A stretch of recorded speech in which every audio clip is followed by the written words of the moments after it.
The same time they came and picked your ass up, right? They came and got Big Useless, right? And then, you know, they rolled on me. Not even a full 24 hours after Loose Cannon came clean, boom, he and Bricc Baby were both cuffed up. Like clockwork, they were dragged in by the cops on the same exact day. History wasn't just repeating, it was screaming on replay. But getting locked up wasn't even the wildest part. Bricc Baby had spilled details before about his shady past, so that wasn't new. What was crazy?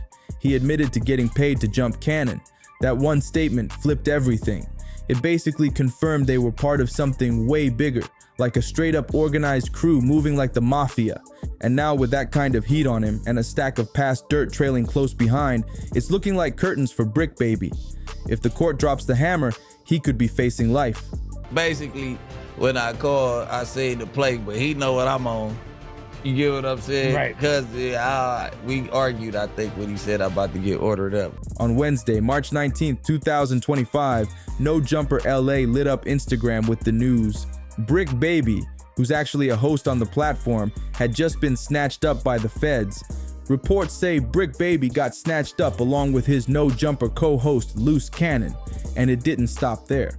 A bunch of other suspected members of the Rollin' 60s neighborhood Crips were also taken down in what the feds are calling Operation Drawdown. This wasn't some low-key bust. It was a full-blown gang takedown in South LA. Out of high school, I feel like she started with fraud. Not boosted, but fraud, and it led to her going out of town and starting her journey. I feel like my dad was a hustler from day one. The Instagram post that started buzzing showed Loose Cannon, Bricc Baby, and the alleged boss of it all, Eugene Henley Jr., known in the streets as Big U. Alongside them, mugshots of other alleged members who were either already locked up or still out running. The caption? Straight up jaw-dropping. It said, "No Jumper host." I should have looked at it like that, but it was to the point to where me and my brothers used to be like, man, when I go to jail, I'm gonna have my little like, we was up in the head, like we was planning on going to jail. It always was in the plan. Like, it was not like that, and it sounds crazy, but we spoke it into existence. Bricc Baby was arrested alongside Loose Cannon, Big U, and other alleged members of the Rollin' 60s neighborhood Crips in this massive South LA raid, Operation Drawdown, spearheaded by the U.S. Attorney's Office. Turns out, this all kicked off from a criminal complaint filed by FBI Special Agent Andrew Rusa. According to court papers, the so-called Big U enterprise held serious control over Los Angeles using threats, violence, and pure fear to stay in power. Made me want to go even harder, because it was like, I used to drive in Bentleys and live in big old houses and all, like I know what the dope money do. This crew wasn't just running wild. They were using Big U's name and deep connections to fuel an extortion racket that stretched all across LA. For years, they allegedly shook down people behind the scenes, using power, status, and fear to control the streets. On that wild Wednesday, while a wave of arrests came crashing down, reports confirmed that Big U was still on the run. Authorities are hunting him, and it's only a matter of time before they catch up. Meanwhile, Bricc Baby, Loose Cannon, and at least 15 others have already been slapped with major federal charges. Everything from drug trafficking to racketeering, conspiracy, and firearms offenses. Finally, Mr. Henley is accused of embezzling donations made by celebrities, professional athletes, and businesses to his charity, Developing Options, which, as I said, purports to give South LA at-risk youth alternatives to gang violence, drugs, and other criminal activity. If those charges stick, Bricc Baby could be locked up for a long time, just like others who've fallen under the RICO hammer. And the feds aren't playing. Take New York drill rapper K Flock, for example. He was hit hard by a jury in his own RICO case on Thursday, March 20th, 2025.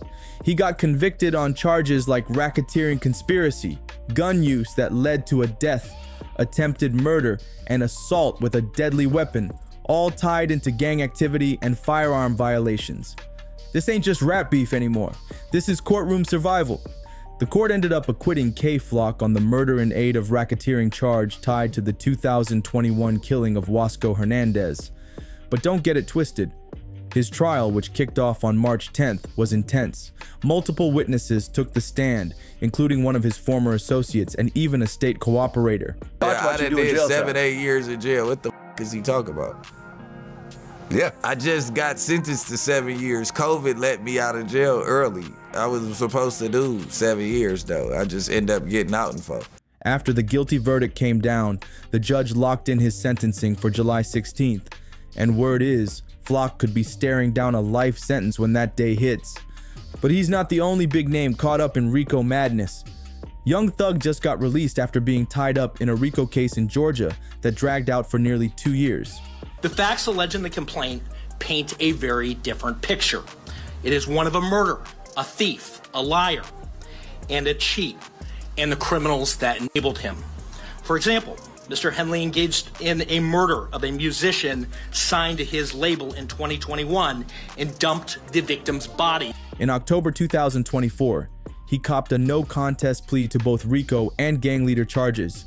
That move earned him a sentence of time served on multiple counts, and now he's out, but walking on a tight leash with 15 years of probation. And then there's Casanova, another major artist who got slammed with a long sentence after getting wrapped up in RICO violations too. These cases keep stacking, and the rap world keeps getting hit. Brooklyn rapper Casanova was one of 18 men busted back in 2020 for allegedly playing major roles in the untouchable Gorilla Stone Nation gang. Prosecutors claimed the crew was behind a string of violent crimes all across NYC. And then it started dawning on me like, you right. I don't got no backbone over here. I ain't tripping, but you know what I'm saying? I end up getting put on 60s like my 14th summer. And they weren't small-time stuff either.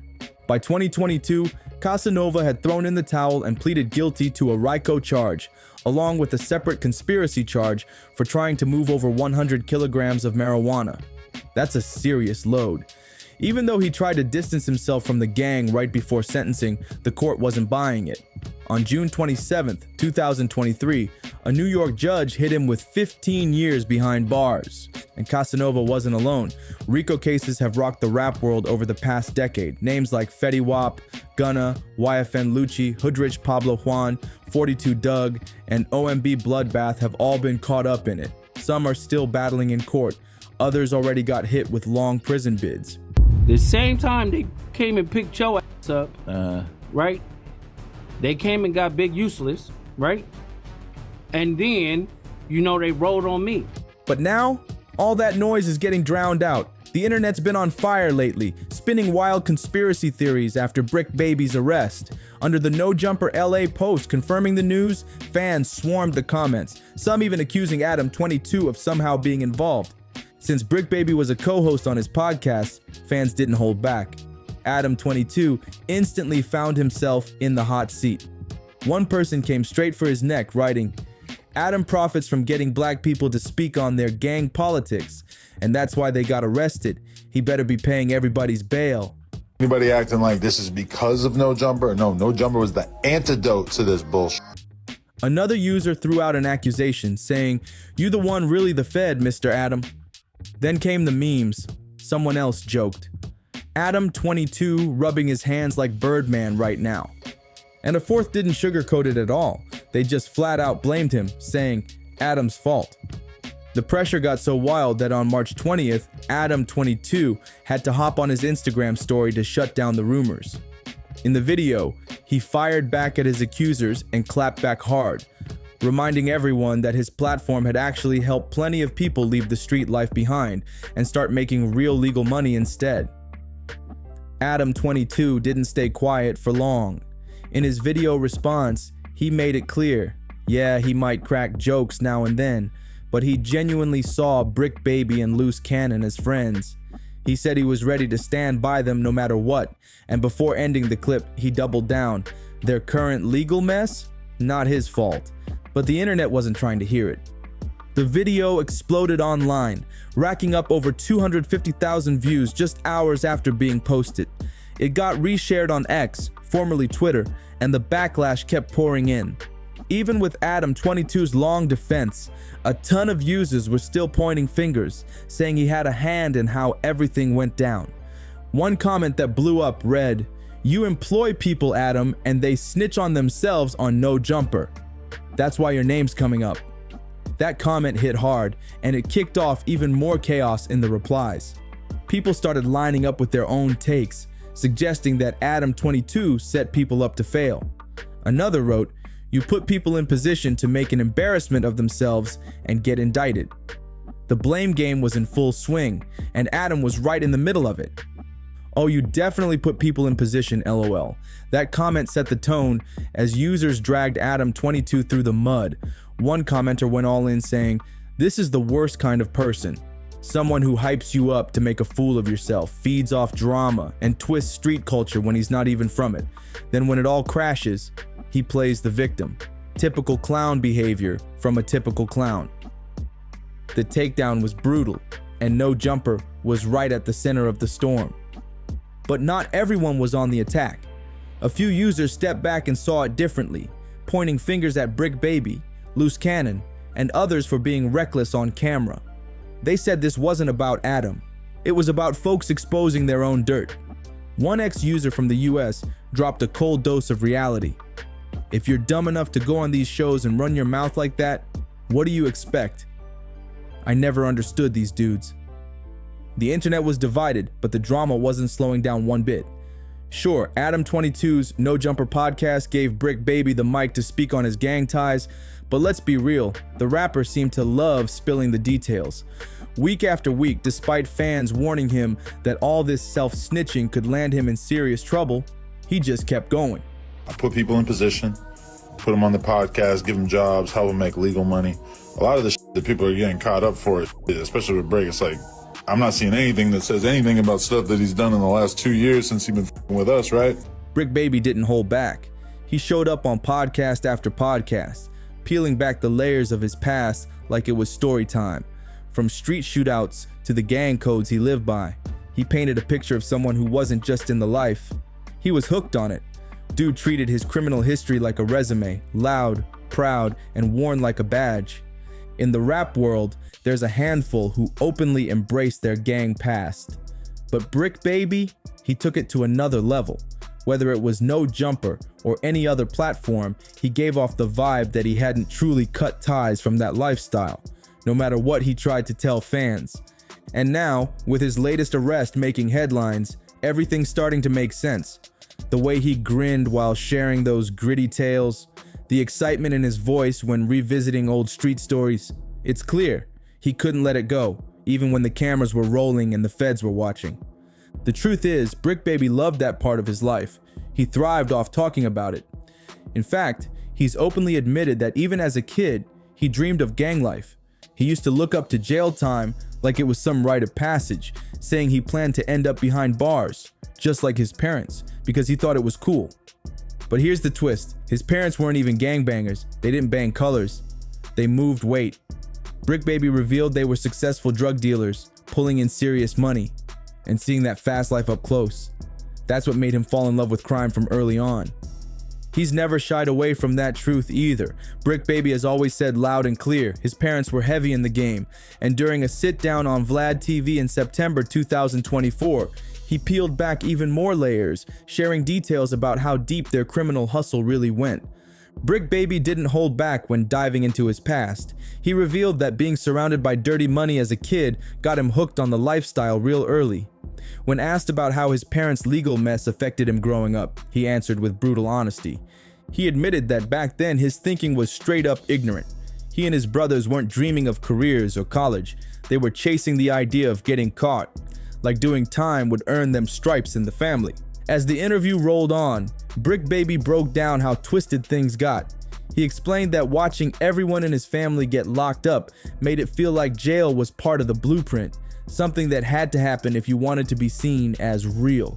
It wasn't just about surviving the streets, it was about proving yourself inside too. So when he started dealing drugs at just 16, it didn't shock anyone. To him, it was a natural move. That environment didn't push him away from crime, it invited him in and made it feel like home. But Bricc Baby's first taste of crime came even earlier than expected. He revealed that his very first job in the streets happened when he was just 14, during his freshman year of high school. And the setup? It sounded like something straight out of a movie. He said a girl, angry at her dad and looking for revenge, teamed up with him to pull off a home robbery. Not only did she drop all the inside info, she even left a window unlocked so Bricc Baby could slip in with no problem. Once inside, he made off with around 30 pounds of brick weed and a clean $9,000 in cash. That move lit the spark. From there, it was full steam ahead into the streets. By 16, Bricc Baby wasn't just talking about it. He was deep in the game, slinging drugs and getting tied into gang life. He always made it clear his parents weren't gang affiliated, but with his rebellious mindset, he forged his own way into that world, fast and reckless. That street life kept pulling Bricc Baby into trouble, non-stop. Eventually, he realized something had to change if he was going to keep moving around the streets without getting taken out. That's when the idea of protection hit him hard. And that's also when he stepped into something way deeper. Bricc Baby shared how he officially got jumped into the Rollin 60s neighborhood Crips. It was the summer he turned 14, and from that moment on, the gang life became his life. He started earning stripes early, picking up the name Baby Wild Bill, which later evolved into Wild Bill, and eventually Billy Bad. As the years passed, things only got more intense. Around 2000, he crossed paths with Big U, and that changed the game for real. That's when Bricc Baby got pulled deep into the inner politics and criminal moves of the Crips. Not just a member, but fully active in the mix. Since then, he's been in and out of lockup on multiple charges, including 4 felonies. But despite all that heat, he somehow never ended up doing a major stretch behind bars, until now. The fact that Bricc Baby has 4 felonies on his record, but hasn't done more than 4 years behind bars, has sparked serious suspicion online. Some folks are not buying it. The YouTube channel Swamp Stories even went as far as labeling him a snitch. That faceless account questioned what a lot of people have been thinking. How does someone rack up 4 felonies and still manage to dodge serious time? When that same question got thrown at him during a January 2025 interview on Vlad TV, Bricc Baby clapped back saying, "Talk what you do in jail time, I did 7. He claimed he's avoided major lockups by spending big money on high-powered lawyers, the kind who know how to flip a case inside out. According to him, that's how he's been skating through so many charges. But not everyone's convinced. Back in November 2024, WAC 100 publicly claimed that Bricc Baby was a federal informant and warned the public that he'd be exposed real soon. Around the same time the internet started buzzing with WAC 100's claims, rumors exploded about Bricc Baby's possible link to a murder-for-hire plot involving Lil Durk. According to some outlets like Medicines, Bricc Baby was the one who allegedly tipped off Durk with Quando Rondo's location, a move that many believe led to the August 19th, 2022 shooting, where Rondo's cousin, Louis Pop, tragically lost his life. Now let's be clear, there's no solid proof tying Bricc Baby to the hit, but that hasn't stopped fans from pushing the narrative. His gang ties, his heavy presence in street culture, and the fact that he and Durk move in similar industry circles, especially the ones laced with gang influence, have kept those rumors alive. Even though the truth behind the murder-for-hire claims is still buried, Bricc Baby's recent arrest alongside a long list of others has pulled back the curtain on some serious criminal activity linked to the Rollin 60s neighborhood Crips, especially under the leadership of Big U. So what is Operation Drawdown really about? One thing's clear, Bricc Baby got snatched up on Wednesday, and from the looks of it, he's not planning to go down by himself. Law enforcement has now confirmed that Bricc Baby wasn't acting solo. He was part of a mafia-style organization. His arrest wasn't random. It was part of Operation Drawdown, a massive takedown aimed straight at the Big U enterprise and its deep connection with the Rollin 60s neighborhood Crips. This crew, based in Los Angeles, has roots that stretch all the way back to the 1970s. Over the years, they built a reputation that made their name ring out, especially in Hyde Park, South LA. What started on the block turned into one of the most feared and recognized gangs on the West Coast. The Rollin 60s didn't just climb up through the ranks quietly, they went to war with rivals, most famously locking horns with the 8 Trey gangster Crips. That bloody feud helped cement their spot as one of the most feared sets in the streets. Now, after decades of operation, Operation Drawdown finally brought the heat. With the feds zeroed in on Big U's empire, investigators uncovered just how deep their criminal web really ran. And now, it's all unraveling. Authorities officially labeled them a mafia-style enterprise, and the heat came down hard. LAPD managed to round up several members, including Bricc Baby, but the head of the snake, Big U, initially slipped away. Still, he didn't stay gone for long. Sources later confirmed that he turned himself in, following a criminal complaint filed against the entire crew. FBI Special Agent Andrew Rusa didn't sugarcoat it. He stated that the organization aimed to control Los Angeles through fear, violence, and raw intimidation. Backed by the Big U enterprise, they allegedly extorted businesses and individuals across the city, leaving victims shaken and silenced. During a public press conference, Joseph T. McNally, the acting U.S. attorney, laid it all out. He exposed how the Big U enterprise posed as a clean, community-based group, but behind closed doors, it was a full-blown criminal operation. McNally pointed the finger straight at Big U, aka Eugene Henley, 58, saying he disguised his true self.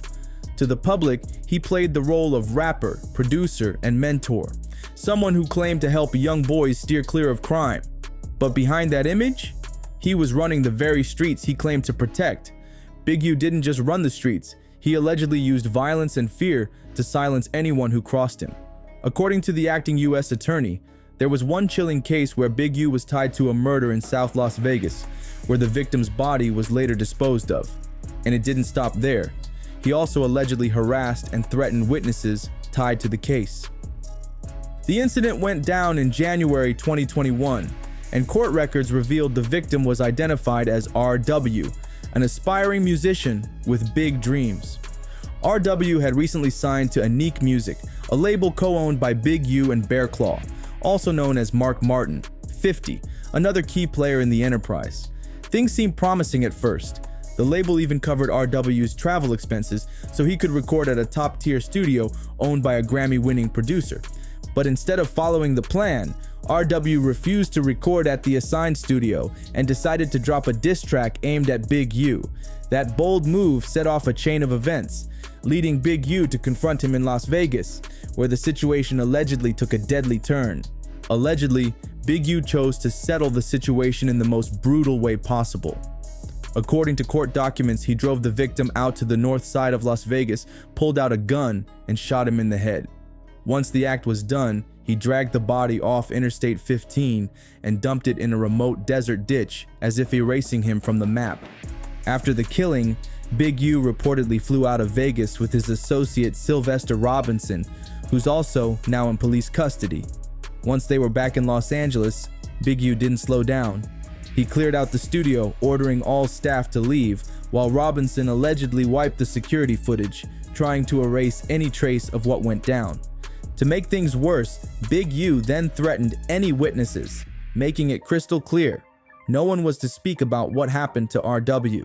And as if that wasn't enough, he also tried to scam the government during the pandemic. Big U is accused of filing for COVID relief funds, lying on paperwork to claim his label made $200,000 in 2019 while saying it had suffered losses, just to qualify for federal aid. Through his nonprofit, Developing Options, based in Hyde Park, Big U allegedly managed to keep his crimes hidden in plain sight. On the surface, the charity was meant to help steer youth away from gang life, but according to the criminal complaint, it was a mask for something much darker. Developing Options received major funding from the City of Los Angeles Mayor's office through the Gang Reduction Youth Development Grid Foundation, which also pulls in federal money. On top of that, it attracted high-profile donations, including support from NBA players and other big names. But now that the facade has crumbled, Big U and his alleged co-conspirators are facing up to 20 years in prison, if convicted. During the press conference, McNally ended his statement by offering heartfelt thanks to the investigative teams who made Operation Drawdown a success, including the Los Angeles Metropolitan Gang Task Force, FBI agents, LAPD officers, the IRS Criminal Investigation Division, the DOJ Inspector General, and more. He emphasized that it was the combined power of all these agencies that brought this massive operation to life. McNally closed by assuring the people of Los Angeles that their neighborhoods are now safer, with these alleged criminals finally off the streets. After Bricc Baby's denial, Loose Cannon didn't hold back. He went off on him, insisting that Bricc Baby was faking being clueless. Cannon recalled an incident from years ago where some people tried to get their hands on Bricc Baby's possessions. Instead of sticking to the plan, Bricc Baby immediately called up Cannon, warning him he was about to be attacked. That's when the two got to know each other, and they've kept a cordial bond ever since, despite what might seem like a rocky mix of friendship and loyalty. Some fans think that this interview was a major slip-up for both of them. One person quipped, "They just gave themselves away." Another added, "Too much internet talk." But while some fans refuse to believe the interview was anything more than a casual chat, it's clear that after a thorough investigation, police managed to gather substantial evidence linking both men to crimes tied to the Big U enterprise. For now, we all wait and watch to see how this unfolds. If you enjoyed this content and want more updates on what's trending, make sure to like, subscribe, and share this video. Drop a comment below to let me know your thoughts, and I'll see you in the next one.